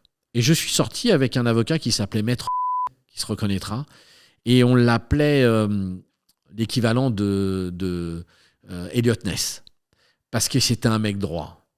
Et il m'a dit, je suis désolé pour vous. Alors, j'ai dit, mais je suis sorti. Il me dit, oui, mais on n'a pas fini. Monsieur Fernandez, on n'a pas fini. Je dis, ah bon? Il m'a dit, ça a pris des tendances politiques, des choses importantes.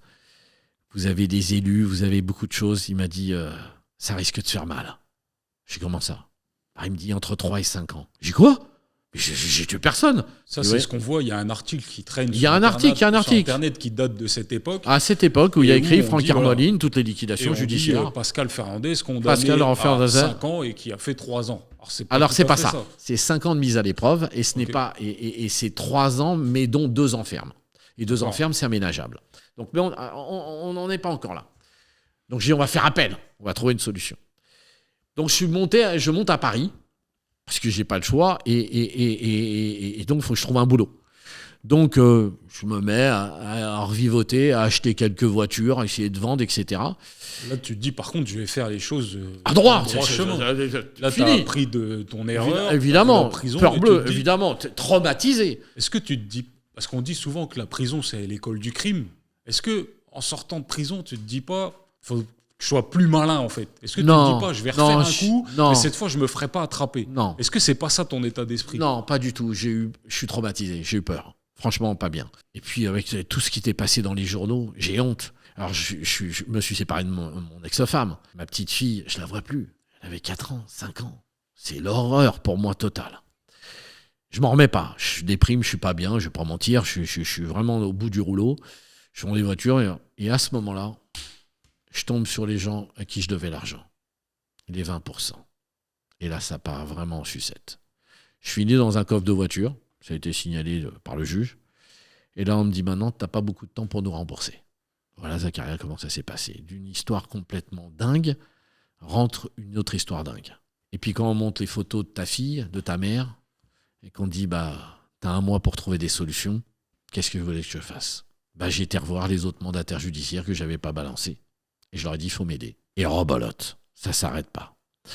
Ce que je ne savais pas, c'est que l'enquête continuait toujours. Évidemment. Pour trouver à Paris les autres qui étaient dans le pot de confiture. Entre les deux, paix à son âme, Franck se suicide. C'était le choc parce que 2 enfants, il n'a pas pu s'en remettre avec ce scandale. Et moi, je suis en région parisienne, je me fais mettre dans un coffre de bagnole, on va parler clairement. Donc la seule manière de rembourser, c'est de trouver des solutions. Et vite. C'est-à-dire d'aller voir les mandataires pour refiler des biens. Et puis là, c'est bien beau, mais il faut les financer. Et là, contre toute attente, j'ai appris beaucoup de choses avec toutes ces années, et je tombe sur un banquier issu d'HSBC, qui m'avait expliqué beaucoup de choses et qui m'explique comment on finance. Je fais faire des financements à ceux à qui je devais de l'argent et je leur dis on finance, on revend, vous reprenez vos intérêts et après j'arrête. Ça, c'est légal ou ça, c'est... C'est illégal, je recommence les d'accord. conneries de tu te mandataire remets judiciaire. dedans. Ah oui, ok. Malheureusement, Ok, mais j'ai pas le d'accord. choix. Ah oui, ok. On Et y tu te va, dis, j'y vais pour on y va de rembourser, ma vie. Et après, j'arrête. Et j'arrête. Ouais. Basta. Le problème, c'est que je lui ai écouté, surveillé. Évidemment. Ça, je le sais. Évidemment. Mais quand t'es jeune, t'es con. Et j'étais con. J'ai remboursé tellement tout le monde vite qu'on se dit, mais c'est pas possible. C'est pour ça que tu me verras dans le Parisien, le beau parleur, 100 millions d'euros. Oui, j'ai levé 100 millions d'euros. On m'appelait le Mozart de la finance. Le problème, c'est que je pensais me sortir de ça. Ça t'a pas permis de rembourser les gens. Ça, mais j'ai remboursé tout le monde. Mais je les ai remboursés D'accord. trop vite. J'étais la cible, j'étais le Mozart. Donc, ça s'arrêtait jamais. C'était de plus en plus de pression, de machin. Alors oui, j'ai habité avenue Victor Hugo, j'étais au Flandin, je dépensais des millions. C'était dans une spirale qui s'arrêterait sans fin. Et puis un jour, j'ai décidé de mettre fin à cette cavale de spirale d'escroquerie. Parce que recel de malversation d'un mandataire judiciaire. On n'est pas dans le trafic de drogue, mais tu achètes des biens immobiliers avant. Quand tu dis t'arrêtes, c'est quoi ? Tu vas te rendre ? Qu'est-ce qui se passe ? Non. J'ai mon avocat qui m'appelle et qui me dit que prochainement, le procès sera là. Et là, contre toute attente, je ne veux pas retourner en prison. Donc, je prends la poudre d'escampette, je m'en vais en Serbie, je fais sur un yacht, j'explique toute mon histoire sur FR3, et je pars. Et là... Je crois que cette interview, elle est disponible. Elle est disponible. Écrit sur Internet. Ouais. Enfin bon, est-ce que je suis venu quand même pour t'expliquer ce que je sais. Évidemment, Je crois qu'aujourd'hui, il y c'est aurait ça. peu de gens qui expliqueraient leur passé. Je le dis, j'ai honte de cela. Je le fais parce que c'est par obligation, parce que tout le monde me fait le beau parleur, ils savent même pas. Donc il faut que vous sachiez. J'ai pris un billet d'avion, Fidji. De la Serbie à Fidji. J'ai fait Fidji, je me suis arrêté par l'Australie, après j'ai fait Fidji, et Fidji, j'ai fini dans une île qui s'appelle Vanuatu, Port Vila. Et là-bas, vous pouvez tous taper sur ChatGPT, tu peux acheter un passeport. Mais il n'y a pas que là, par exemple, demain, tu es Dubaïote, tu veux acheter un passeport européen, tu fais un passeport investissement, et tu en as un à Malte. C'est 500 000 euros. Sauf que là-bas, c'était 50 000 $. Et donc, je me fais adopter par la tribu. Leur nom, c'est Nicolosi. Je me fais appeler Carlo. Ah, ça vient de là, donc le nom. Pas Carlo un faux Nicolosi. Carlo Nicolosi. Au final, c'était ton nom d'adoption. D'adoption la avec un tribu. passeport. D'accord. Alors oui, on en est comme un film parce qu'effectivement, j'ai peur. Et là, tu te dis, c'est bon, je vais prendre cette identité et je vais vivre sur l'île et je vais finir ma vie ici. C'est ça l'état d'esprit ? C'est ça. Tu te dis pas, je vais revenir. Non, Là, ça y est. j'ai peur. J'ai Ok. dit, je vais jamais revenir. Et puis, les mois passent. Ma fille me manque. Tout me manque. Elle a quel âge à cette époque ? 6 ans, 6-7 ans. Donc, j'y arrive pas. J'avais plein le cul des lits, là. J'ai fait le tour, etc. Et là, je décide de trouver des médecins, regarder un peu. Vous allez dire pourquoi ? Parce que mon avocat m'avait dit, il y a 2 possibilités pour effacer lorsqu'on est recherché. C'est ou la fin d'instruction, jugé, ou alors on est décédé. Et donc là, tu as une idée dans la tête. De malade. Et il me dit, je sympathise, je dis, écoutez, bon, il est un peu, il se bourre la gueule, machin, etc. Et je lui propose beaucoup d'argent pour l'époque. Pour disparaître. Il me fait un acte de décès. Du coup, c'est pas Carlos qui est mort, c'est Pascal Fernandez. Pascal Laurent Fernandez est mort. Voilà. Je décide de revenir par un avion en Belgique. J'atterris à Bruxelles. Ah, donc attends, tu te dis, c'est bon, je suis mort, je m'appelle Carlos, donc je peux Carlo revenir Nicolosi. normalement. Donc je D'accord. demande je demande pas une carte de séjour, mais un visa européen. Ok. Et voilà, et je commence et je fais ma vie sous Carlo Nicolosi. Et là, j'achète une compagnie aérienne. Il te reste de l'oseille, du coup. L'argent évidemment, que j'étais Oui. parti des liquidations. Et donc j'achète une compagnie pour très cher qui fournissait les avions et en vérité elle fournissait de l'alimentaire. Et moi je la transforme en location, je fais une boîte de sous-location de jet et je commence à cartonner. Et tout à fait légalement. Hein. Et Tu puis, te dis pas à ce moment-là, c'est mieux que je reste discret. Pour l'instant, Mais il semble qu'on m'ait oublié. oui, mais Je vais faire des petits trucs dans Non, mon mais coin, discret, je vais je- vendre des jeans. Non, toi, c'est Non. toujours l'extravagance. Les jets, c'était- c'est plus fort que toi. Ouais. C'est comme ça, tu peux pas. Il y a un chien, t'en feras pas un chat, et c'est comme ça, voilà. Donc moi aujourd'hui, c'était ça. Alors, maintenant, ça a changé parce qu'il s'est passé tellement de choses. Qu'est-ce qui se passe ? Je suis à Bruxelles et je m'en vais à Anvers dans une boîte. Et puis, le patron de la boîte m'amenait des espèces. Je faisais un virement des espèces. C'est pour ça que c'est écrit blanchiment d'argent. Parce que il me donnait les espèces, ceux qui vendaient le bar. Moi, je faisais une facture et je prenais les espèces. Et puis, il est suivi et contrôlé par la brigade financière. Donc, ils viennent faire une perquisition, ils nous arrêtent. Et quand ils arrêtent, empreinte. Le ressuscité, Fernandez. Mort. Carlo Nicolosi, c'est Pascal Laurent Fernandez. Oh, bordel de bordel. Donc, je suis déféré. Et là, contre toute attente, je me rappelle d'une chose. C'est un avocat extraordinaire. Il s'appelait Mario. Je l'appelle depuis la prison d'Anvers, où on avait le droit de téléphoner, et je lui demande de venir. Et il me dit, c'est qui ? Je dis, c'est Pascal Laurent Fernandez à Paris. Il me dit, oui, c'est quoi ? Je suis incarcéré à la maison d'arrêt d'Anvers. Est-ce que vous pouvez venir ? Je vous mentirai pas, je veux arrêter. Je suis fatigué. Il me dit, de toute façon, arrêtez, vous êtes arrêté. Hein. Et donc, je vois dans les journaux, les trucs, des nouvelles, etc., ce que je passe des coups de téléphone, qu'on raconte de la merde. Alors, je prends le journal du soir et j'explique en réalité ce qui s'est passé. Mais là encore, les journalistes ont fait un peu comme ils voulaient.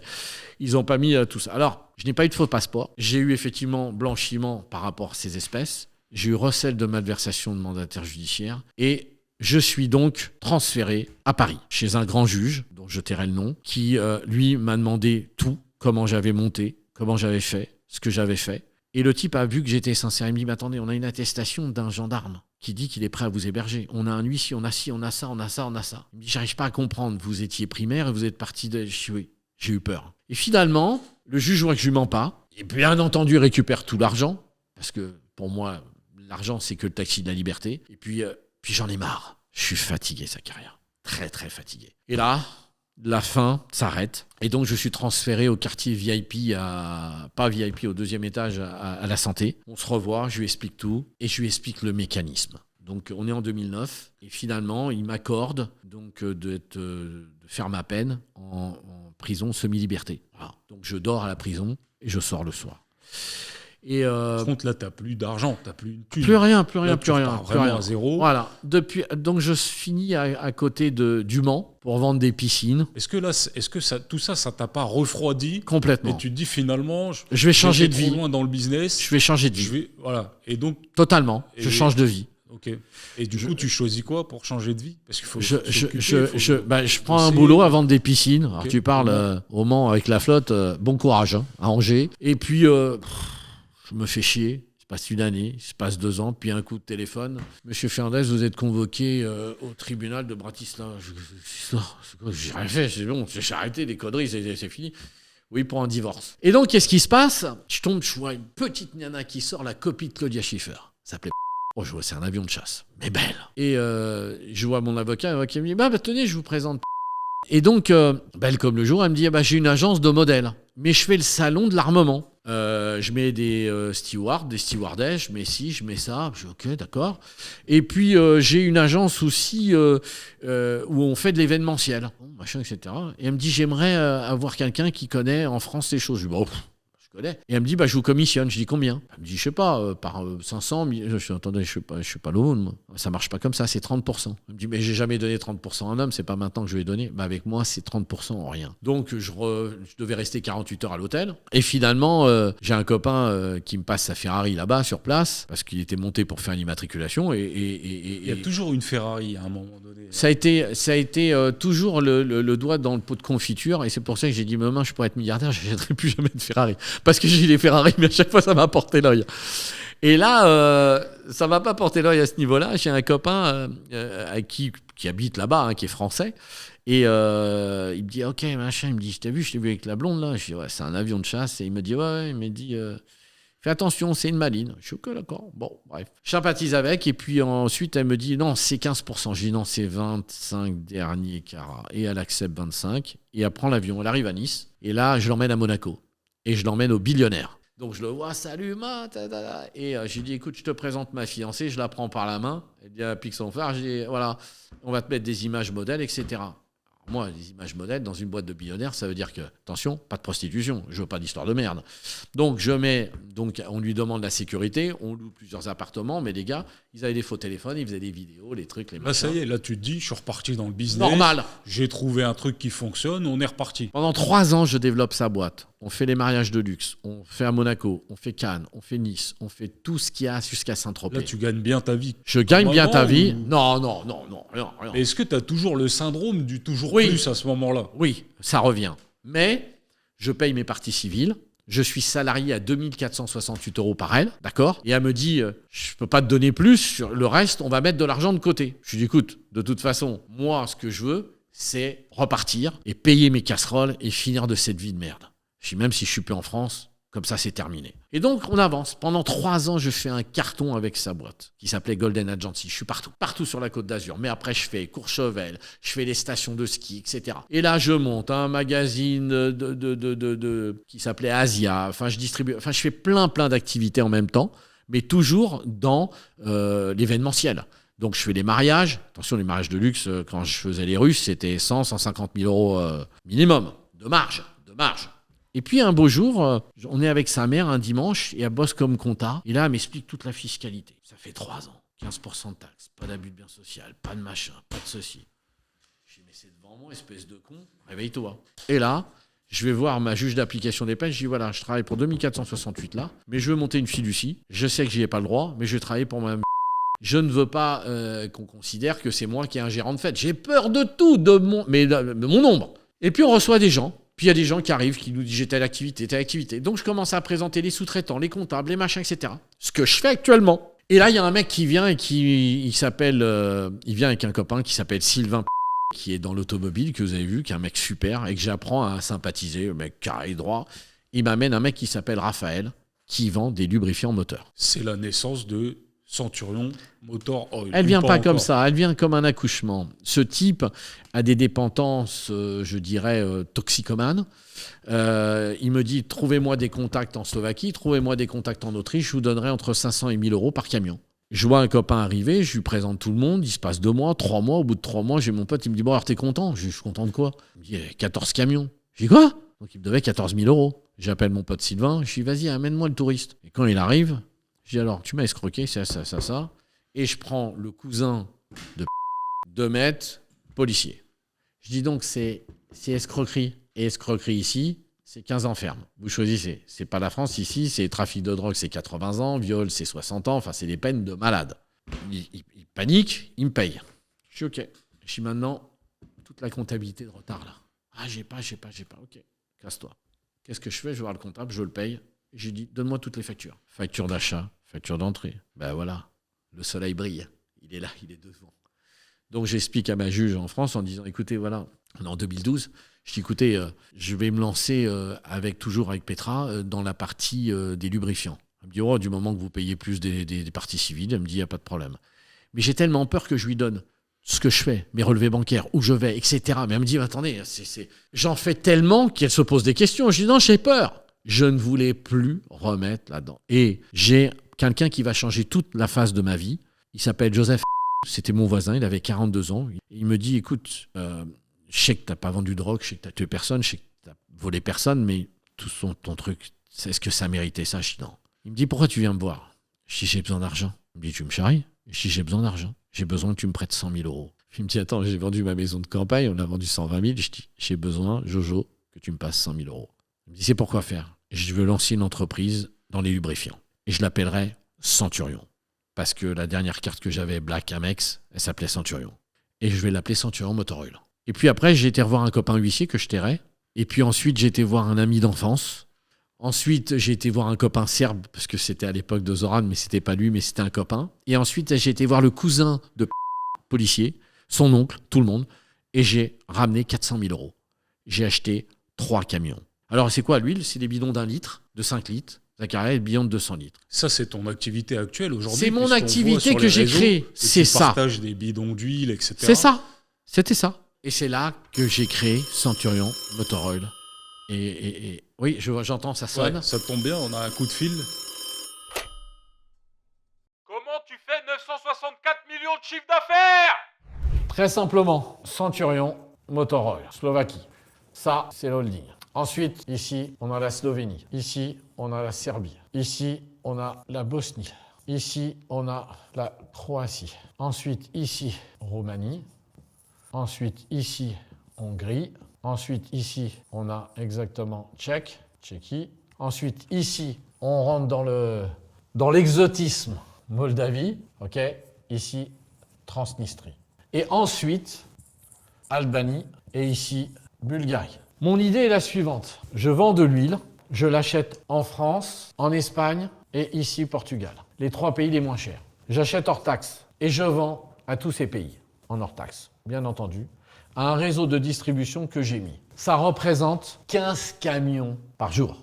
Un camion varie à peu près entre 150 à 100 000 euros. La marge était de 15 000 minimum à 20 000 euros. Je faisais en moyenne entre 15 camions jour à 20 camions jour. Tout le monde me dit comment il a fait tout ce réseau. Je l'ai fait en allant faire du porte-à-porte, en allant chercher non pas des concessionnaires, mais des petits garages de particuliers et de petits fournisseurs d'huile. Et contre toute attente, pourquoi mon chiffre d'affaires où je faisais 964 millions sur toutes ces sociétés, c'est pas les mêmes noms, tu t'en doutes bien, parce qu'il fallait que je passe en dessous des radars sous les pétroliers. Sinon, il y avait déjà des distributeurs, j'aurais foutu une merde noire. Donc comme je faisais ça, j'allais, je laissais, je disais, toi tu restes gérant, tu gardes ton nom et machin, et moi j'étais dedans.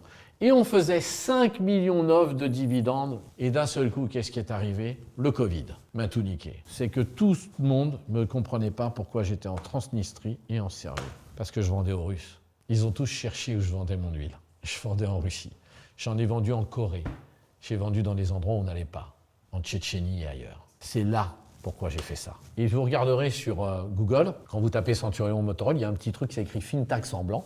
Et tu verras que les gens disent « Ah mais comment ça se fait qu'il avait fait tant et qu'il... » Ah oui, c'était ça. J'avais fait 5,9 millions et j'ai fait 5,8 de dépenses. Et il avait que 100 et il avait que 16 000 euros d'impôts. Ah, c'est une escroquerie. Non. Ce que j'ai fait avec les 5,8 millions, c'est que j'ai acheté des appartements et des immeubles. Bien entendu, c'est au nom de la société. Et qui était la gérante? Et moi, j'avais comme un con 40% et elle 60%. Donc voilà comment j'ai fait. Et bien entendu, ce qui s'est passé... Elle est partie avec l'argent, elle a fait une augmentation de capital, elle m'a foutu dehors et terminé. Me voilà ruiné. Voilà comment je me suis retrouvé à la tête de 964 millions de chiffre d'affaires. Ça ne veut pas dire 964 millions dans ta poche à carrière. Évidemment.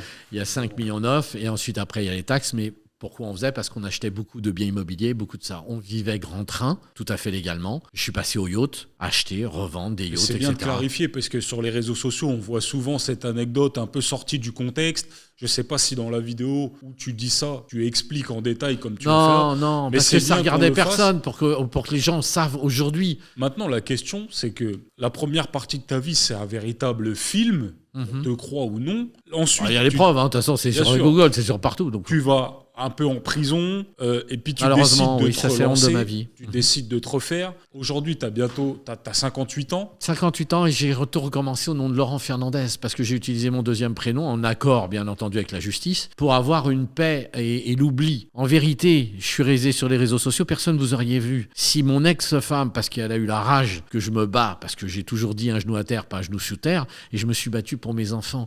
Écoute-moi bien, c'est très important. Ça fait 14 ou 15 mois que je suis là, rien d'autre. J'ai dit toujours, je ne vendrai rien, je ne ferai pas de la merde. Je vais t'expliquer après pourquoi. Ces 14 mois, ça a été un petit peu de la rédemption. Ça m'a fait du bien, ça m'a soigné. Parce qu'il y a des gens qui m'ont soutenu, qui ont vu qu'un père, c'est pas non plus un portefeuille. Mes enfants, c'est toute ma vie, d'accord? C'est important. Il y a des choses, tu sais, dans la vie où je me sens pas comme une crapule. Ce gendarme m'a donné la chance. Cet huissier m'a donné une chance. D'autres policiers aussi m'ont donné des chances. Et j'avais promis au juge, je lui ai dit, vous me reverrez plus jamais. Et c'est important. Chez moi, la parole, elle est très importante. Je suis un homme de parole.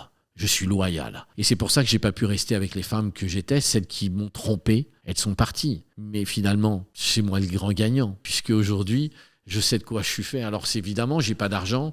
Là, on me refait confiance, on me reprête de l'argent. C'est vrai, Zakaria. Mais je suis pas riche. Mais je compte redevenir riche. C'est vrai que tu parles souvent de remontada.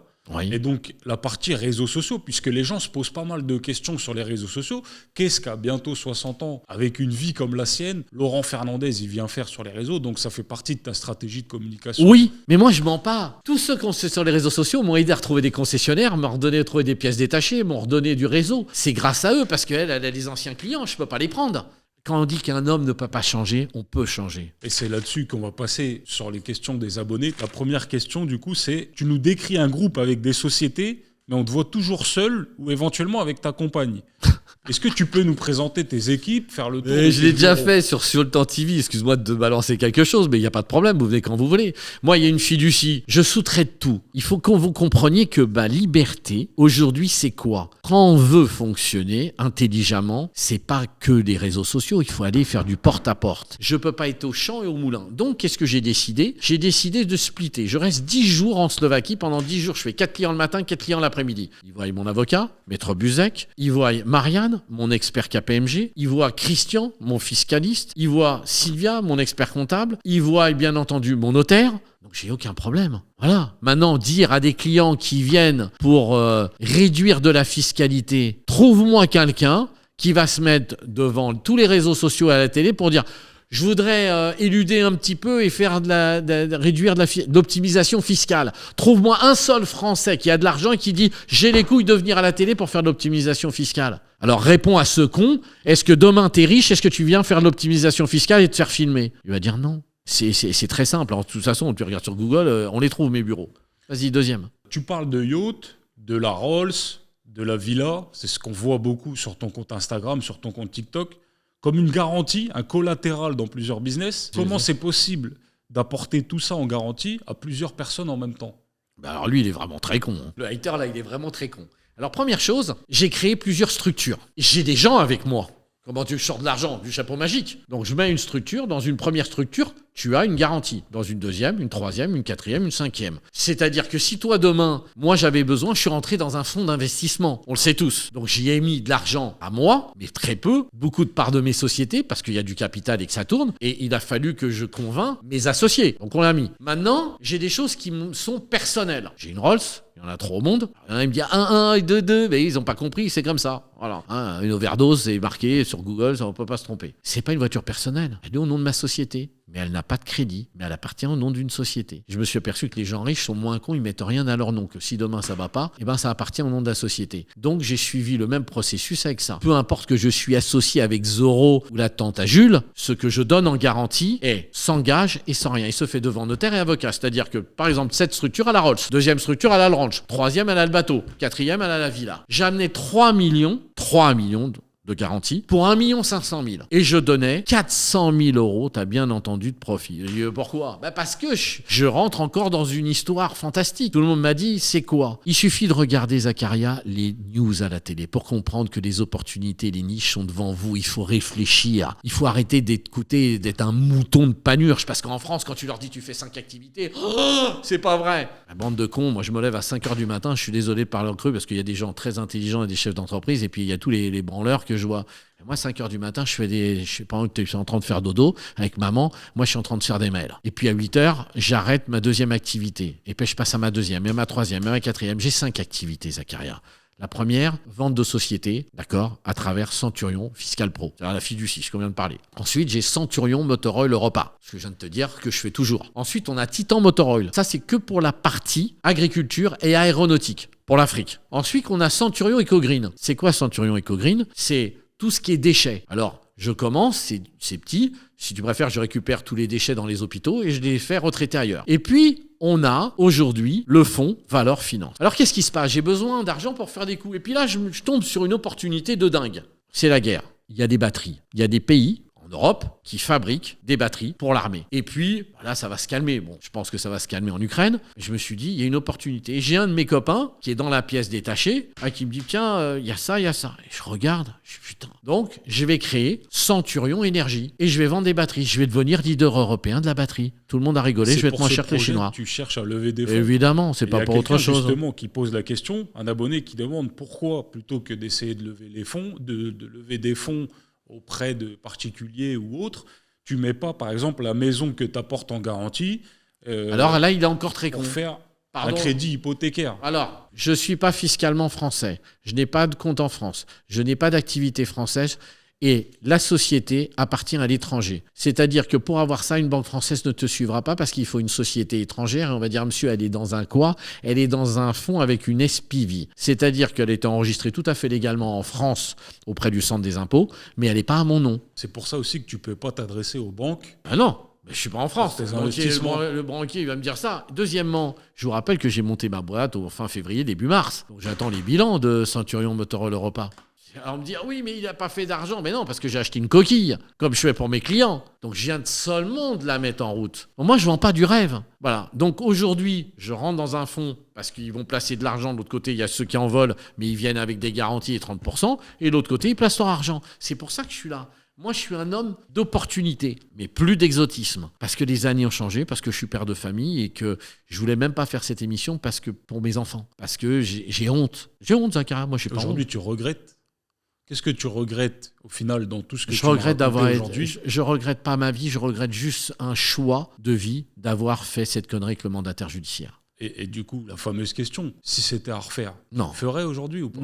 Non. Parce que peu importe la somme, aujourd'hui, tu voles 100 millions d'euros à quelqu'un. C'est pas difficile, on va te retrouver, on va te chercher au bout du monde, tu sois en Thaïlande, tu sois au Mozambique, tu sois n'importe où.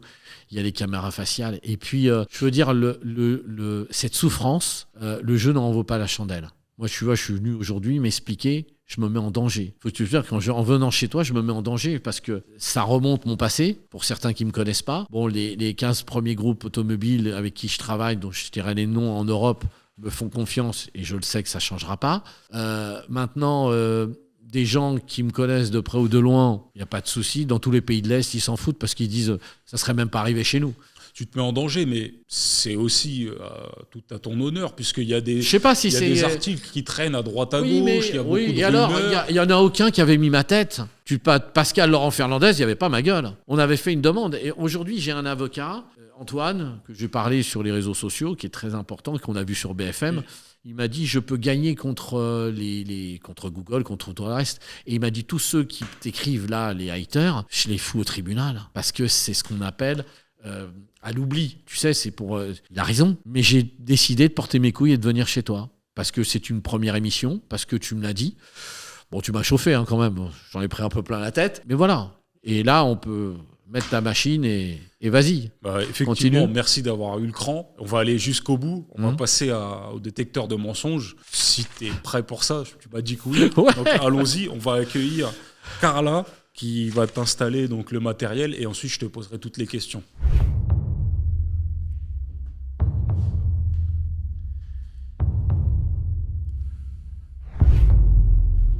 Laurent Fernandez, est-ce que c'est vrai que tu louais une partie de la maison de tes parents aux copains pour qu'ils puissent mater la voisine ?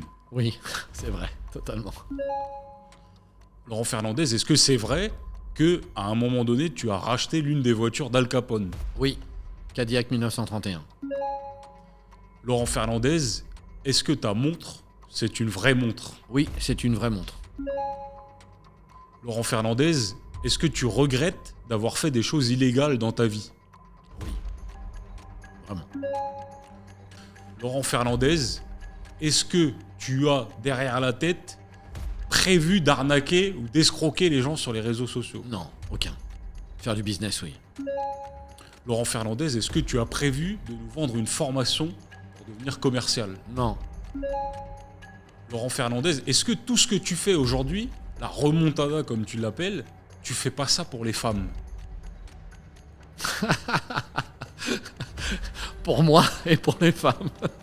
Faut répondre par oui ou par non. Là, je suis dans la merde. Joker. Joker. Laurent Fernandez, est-ce que tout ce que tu nous montres actuellement sur les réseaux sociaux, la maison, le bateau, la Rolls, sont à crédit ? Non, plus. C'est terminé. Laurent Fernandez, est-ce que tu as déjà été approché par Jackie et Michel pour les lubrifiants ? Non, jamais. Pour autre chose ? C'est pas le genre de la maison.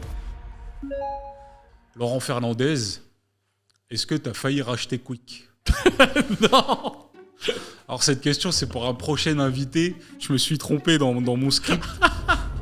Laurent, est-ce qu'il y a quelque chose que tu aimerais dire pour clôturer ce podcast ? Un conseil, une confidence ? Premièrement, que ça soit, vous soyez jeune ou plus vieux, chef d'entreprise ou pas entrepreneur ou entrepreneuse, j'ai toujours dit la même chose. Le fisc et les femmes, c'est ce qu'il y a de plus dangereux. Donc, ne mettez pas le doigt dans le pot de confiture, ni le bras comme moi, parce que la patrouille vous rattrape. C'est ce qu'on dit.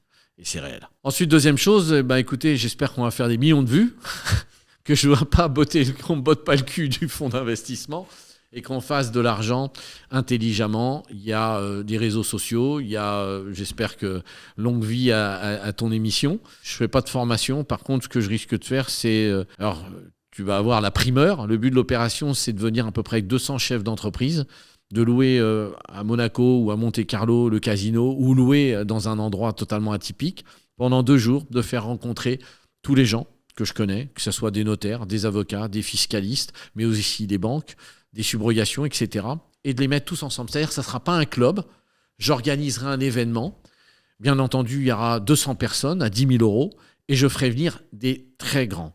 Aussi bien des hommes politiques, je sais comment tu vas sourire, certains qui ont un parcours, diront, atypique, des chefs d'entreprise atypiques, et aussi des grands pour qu'ils fassent du business entre eux, et pourquoi pas faire du business, ça oui, c'est ce que j'ai prévu. Voilà. Si l'épisode vous a plu, n'oubliez pas de vous abonner, de liker la vidéo, surtout de me dire dans les commentaires qui est-ce que vous voulez voir en garde à vue avec Zaki, et moi je vous dis à bientôt pour l'affaire suivante. Et il y a un truc que je regrette vraiment profondément, c'est Franck, qui n'a pas supporté le poids de ses erreurs. Il a mis le doigt dans le pot de confiture, mais paix à son âme. Je pense souvent à ces 2 petites filles qu'il a laissées. Ça valait pas de se suicider, mon pote.